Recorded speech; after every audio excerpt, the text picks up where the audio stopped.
Good morning, students. Today we will see the further topics of motion chapter of class 9. तो पिछले class में हमने कई सारे टर्म्स मोशन से related, what is motion, reference point, origin, उसके बाद हमने डिस्टेंस है, डिस्प्लेसमेंट है, एक्सेलरेशन है, वेलोसिटी है, ये सभी चीज़ें हमने डिस्कस की।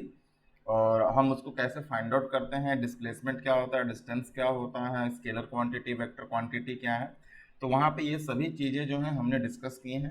अब इस क्लास में जो है हम डिस्कस करेंगे कुछ ग्राफिकल रिप्रेजेंटेशन ऑफ मोशन को। तो जिसमें पहला है आपका डिस्टेंस टाइम ग्राफ। अगर हम देखें, अगर हम डिस्टेंस और टाइम के ग्राफ को अगर हम रिप्रेजेंट करें, दिखाते हैं, तो यहाँ पे क्या दिखाता है ये graph? It represent a change in position of an object with respect to time. तो जैसे जैसे टाइम बढ़ता है वैसे वैसे ऑब्जेक्ट के पोजीशन में क्या चेंजेस आती हैं, उसके लिए हम यहाँ पे डिस्टेंस टाइम ग्राफ ड्रॉ करते हैं। तो फर्स्ट कंडीशन इसमें है the graph in case of object is stationary. It means अगर ऑब्जेक्ट स्टेशनरी है, रुका हुआ है, उस केस में क्या होता है? The distance of constant at all interval, straight line graph parallel to x axis. Stationary का मतलब क्या है कि उसके अगर हम बात करें कि अगर वो एक ही जगह पे है, तो अगर हम उसका ग्राफ ड्रॉ करते हैं विद रिस्पेक्ट टू टाइम, तो उसकी पोजीशन क्या होगी? वहीं पे होगी। तो यहाँ पे जब हम ग्राफ ड्रॉ करेंगे तो ये जो ग्राफ होगा वो एक्स एक्सिस के जो पैरेलल होगा, जो आप रेड लाइन यहाँ पे देख सकते हैं। तो स्टेशनरी केस में क्या होगा? विद रिस्पेक्ट टू टाइम, जैसे जैसे टाइम पास होगा वैसे वैसे उसका जो पोजीशन होगा वो सेम होगा, वहां पे हमें पैरेलल लाइन देखने को मिलेगा in case of stationary object. ना द सेकेंड है, अगर यूनिफॉर्म मोशन में है, अगर ऑब्जेक्ट जो है यूनिफॉर्म मोशन में है विद रिस्पेक्ट टू टाइम, अगर हम डिस्टेंस की बात करें तो स्टार्टिंग में क्या है? स्टार्टिंग में उसका जो पोजीशन होगा वो जीरो पे होगा।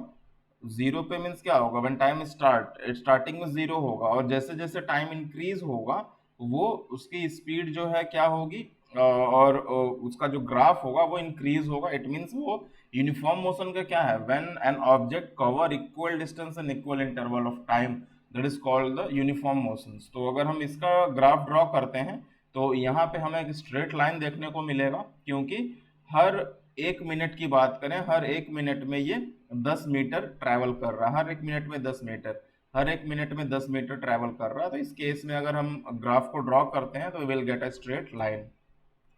The graph in case of non uniform motion, अगर हम नॉन यूनिफॉर्म मोशन देखें कि unequal distance in unequal interval of time, तो यहाँ पे हमें इस तरीके से अनइवन, हम कहेंगे अनइवन ग्राफ हमें दिखाई देगा when object in non uniform motion.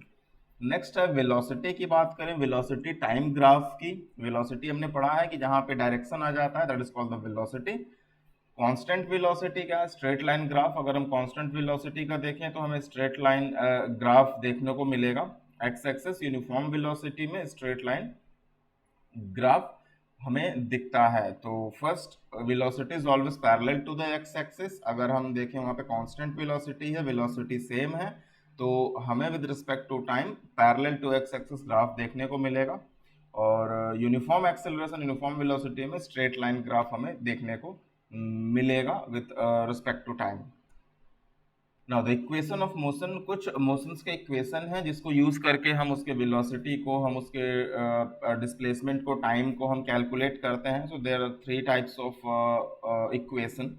The equation of motion represent the relationship between an object acceleration, velocity and distance covered if and only if the object is moving on a straight path and the object has a uniform acceleration। तो अगर object एक straight path पे move कर रहा है और acceleration uniform है, तो वहां पे जो रिलेशनशिप होता है in between acceleration, velocity and distance का, उसको हम इक्वेशन से रिप्रेजेंट करते हैं। तो there are three equation of motion. The first is equation of velocity time relationship. अगर हम वेलोसिटी और टाइम के बीच में रिलेशनशिप देखें तो v is equal to u plus a t. Second है the equation for position and time relation. अगर हम पोजिशन और टाइम रिलेशन की बात करें तो s is equal to u t plus half a t square है।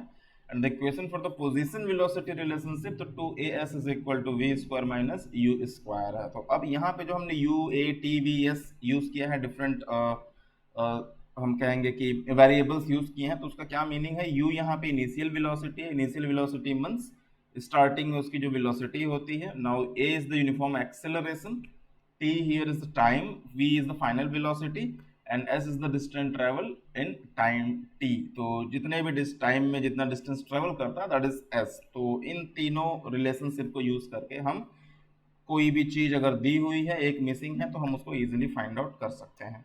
Now, what is uniform circular motion? If an object moves in a constant velocity along a circular path, तो कोई भी object एक constant का मतलब same velocity से और circular path पे मूव करती है, the change in velocity occur due to the change in direction, therefore this is an accelerated motion. तो वहां पे हम कहेंगे कि यूनिफॉर्म सर्कुलर मोशन है।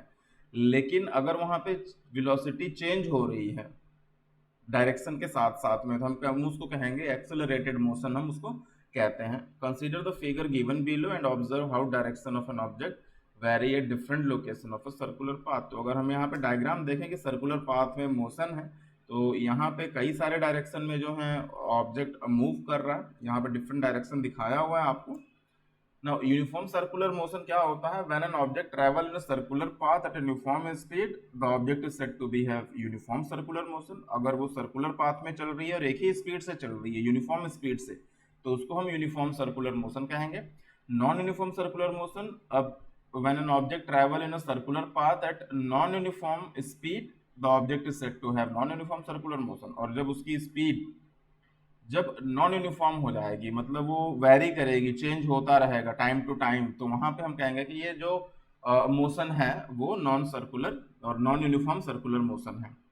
तो यहाँ पे हम देख सकते हैं example of uniform circular motion, the motion of a satellite in its orbit. तो जो सैटेलाइट अपने ऑर्बिट पे घूमती है विद द सेम स्पीड, तो उसको हम यूनिफॉर्म कहते हैं। The motion of planets around the sun, ये है। और velocity of non uniform circular motion, तो हम इसको कैसे रिप्रेजेंट करते हैं? तो वेलोसिटी इज इक्वल टू होता है distance by time and that is equal to the circumference of circle by time. क्योंकि सर्कल में ट्रैवल कर रहा है तो कितना डिस्टेंस कवर करेगा सर्कल में, तो that is the circumference of the circle 2 pi r by t. Circumference of the circle होता है 2 pi r, it means the outer boundary of the circle, 2 pi r by t, where v is the velocity, r is the radius of the circular path and t is the time taken by the object। तो इस तरीके से हम अगर velocity find out करना है uniform circular motion का, तो हम उसको इजीली फाइंड आउट कर सकते हैं जब हमें रेडियस ऑफ दैट सर्कल मालूम हो, सर्कुलर पाथ मालूम हो और टाइम मालूम हो, तो हम उसके वेलोसिटी को आसानी से कैलकुलेट कर सकते हैं। तो ये था ओवरऑल चैप्टर, और इसमें अगर कोई भी डाउट है तो बिल्कुल कमेंट करिएगा, मैं उसको रिप्लाई करूंगा। तो मिलते हैं नेक्स्ट क्लास में, तब तक के लिए थैंक यू।